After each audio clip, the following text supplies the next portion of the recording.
Tom og Søren. Det her er vores disposition om differentialregning. Ja. For at forstå, hvad differentialregning er, skal man vide, hvad en sekant og en tangent er. Så vi har en funktion, som kunne se sådan her ud. Så har vi en sekant. En sekant er en ret linje, som går igennem 2 punkter på funktionen. Og tangenten er også en ret linje, som går igennem et punkt af sekanten og rammer funktionen derved på et punkt. I forbindelse med differentialregning skal vi også vide, hvad differenskvotienten og differentialkvotienten er. Differenskvotienten, det er hældningen af sekanten, og differentialkvotienten er hældningen af tangenten.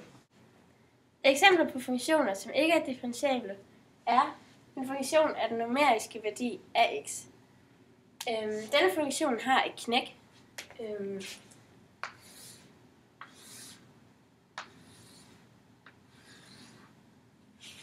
Ser sådan her ud, og er ikke differentiabel, da den ikke har nogen grænseværdi i punktet 0, 0. Og tangenten derfor ikke ligger fast.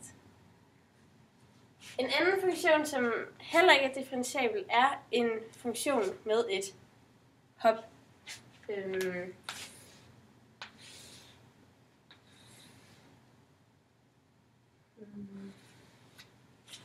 Sådan en funktion er ikke kontinuerlig. For at kunne finde differentialkvotienten er vi nødt til at kende differenskvotienten, som jo er hældningen af sekanten. Og ligningen for differenskvotienten hedder delta y over h lige med f af x0 plus h minus f af x, og så det hele over h. For at kunne forstå den her formel, jeg har skrevet op på tavlen, kan vi sætte det ind i et koordinatsystem. Så vi har x-værdier herude og y-værdier herude. Så har vi en funktion, det vil sige, at vi har en parabel her, der kaldes f.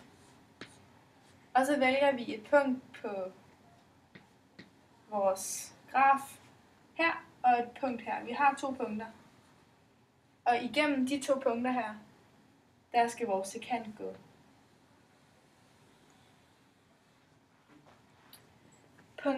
Forskellen mellem de 2 punkter her på x-aksen kan vi kalde h.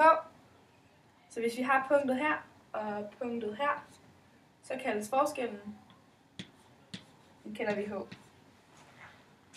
På y-aksen har vi også en afstand her, så den kalder vi forskellen på y, altså delta y. Punkt 1, som vi har her, kalder vi x0, og punkt 2 er jo x0 plus afstanden mellem de 2 punkter, så derfor så kaldes punkt 2 x0 plus h. På y-aksen kaldes punkterne funktionen af x0, altså det ene punkt, og den anden hedder funktionen af x0 plus h. Ja.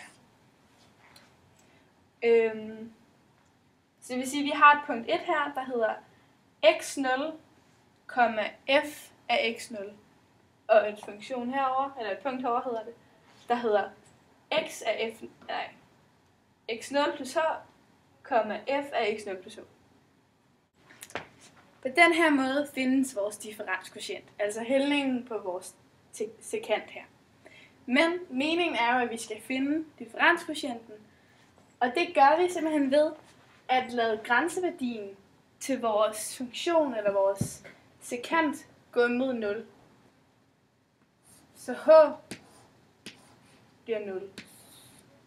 Det vil sige, at punktet her, altså afstanden mellem x0 og x0 plus h, den bliver 0. Sådan så at punkterne kommer til at ligge oven i det her punkt, så vi får en fin linje med en tangent, der går imellem punktet x er 0. Eller x0.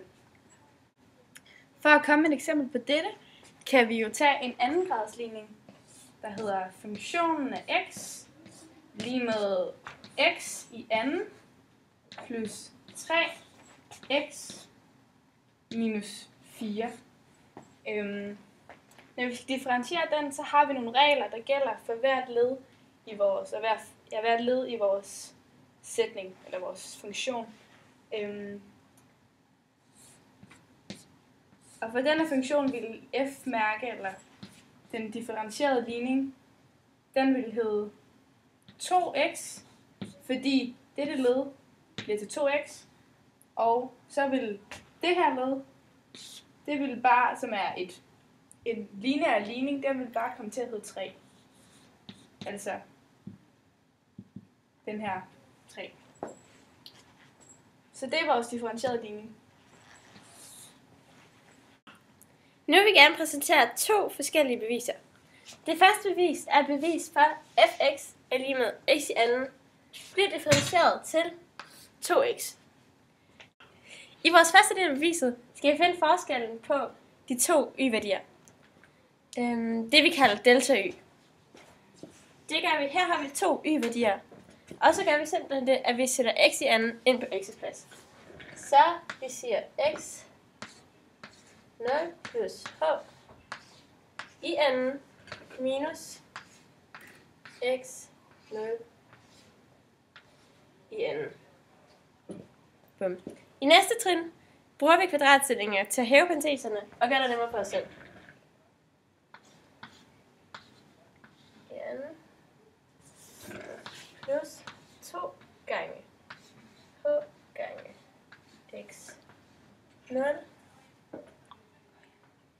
plus h i anden minus x 2,0. Her kan man se, at de 2 går ud med hinanden. Og tilbage har vi 2 gange h gange x 0 plus h i anden. I næste trin dividerer vi delta y med h, hvilket vil sige, at vi dividerer forskel mellem y-værdierne med forskel mellem x-værdierne. Så vi gør det samme her. Det her var resultatet fra første trin, som vi dividerer med h.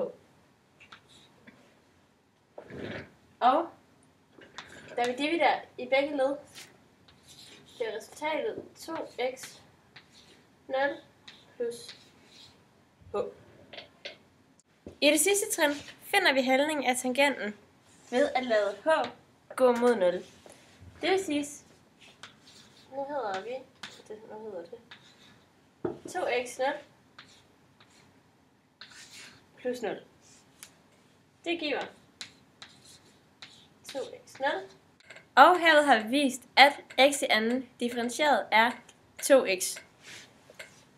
I vores næste bevis vil vi gerne bevise, at f af x lige med kvadratroden af x differentieret er lige med f mærke x lige med 1 over 2 kvadratet af x. Okay?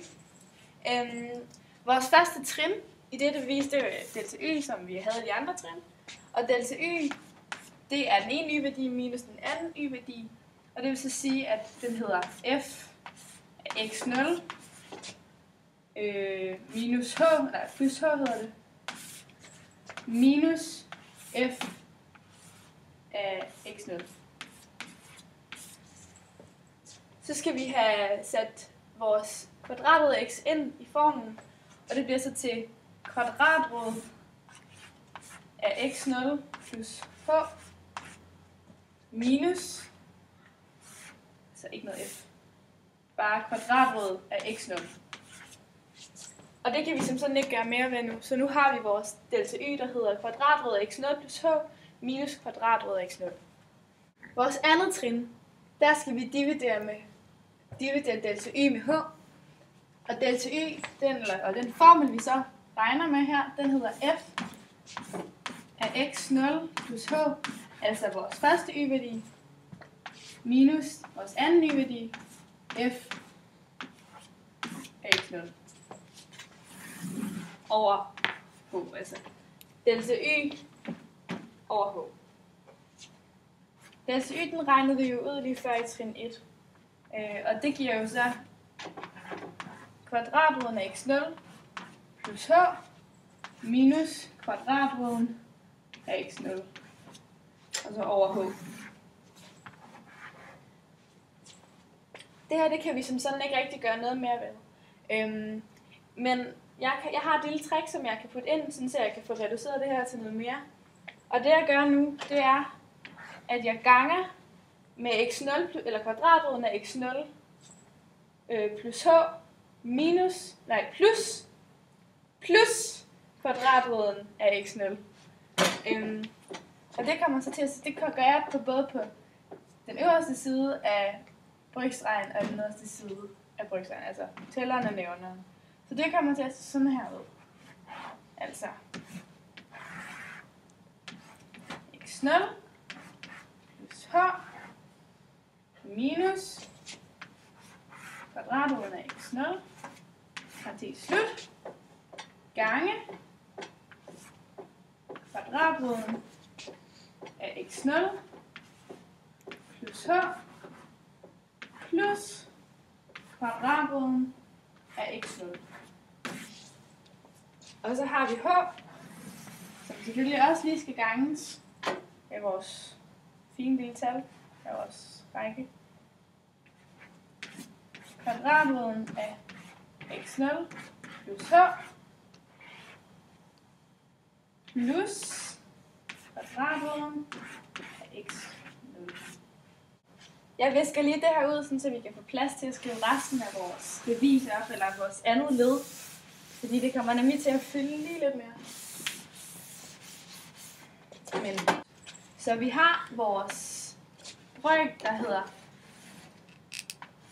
kvadratroden af x0 plus h minus kvadratroden af x0 gange kvadratroden af x0 plus h plus kvadratroden af x0. Og det her trick, det er... okay, vi mangler lige h. Det er bare h gange dette led, altså x0 plus h gange kvadratroden af x0. Godt. Det her led, det er faktisk den tredje kvadratsætning. Altså et led minus et andet led gange det første led plus det andet led. Altså det samme led som der her. Og når vi har sådan en, så kan vi ophæve parenteserne og skrive regnestykket ud sådan, at det hedder første led, altså x0 plus h i anden. Og så har vi minus det andet led i anden, altså kvadratroden af x0 i anden. Nedenunder har vi så vores h plus kvadratroden af x0 plus h plus kvadratroden af x0. Godt. Kvadratroden i anden går op med hinanden, så vores næste kommer til at se således ud. Altså x0 plus h minus x0 over h gange kvadratroden af x0 plus h plus kvadratroden af x0. Godt. I tælleren igen, nu har vi et plus x0 og et minus x0, så går de to ud med hinanden. Og så visker vi lige ud, så vi kan skrive videre.